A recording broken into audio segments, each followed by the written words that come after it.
ए रुक जाओ, कुछ ज्यादा ही भागने का शौक नहीं है तुम्हें? रुक जाओ। हट जा, नहीं आ रही मैं तेरे साथ। मैं कह रहा हूँ बिल्कुल तमीज से बात करना मुझसे। पागल हो गया है, छोड़ मुझे।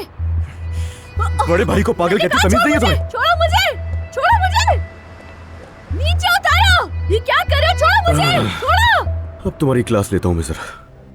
यानी इतनी देर हो गई है और तुम्हें अली की कोई खबर नहीं? जबरदस्त जाहिद। तुमसे अली ने कुछ नहीं कहा जाहिद?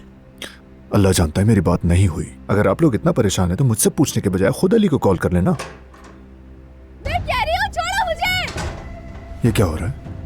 बात सुनो, मैं तुम्हारा घर तबाह कर दूंगी। छोड़ो मुझे, छोड़ो, छोड़ो, छोड़ो मुझे, छोड़ो। हाँ हाँ ठीक है, बस ठीक है, पहुंच गए।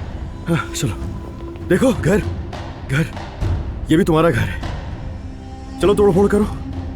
हाँ करो ना।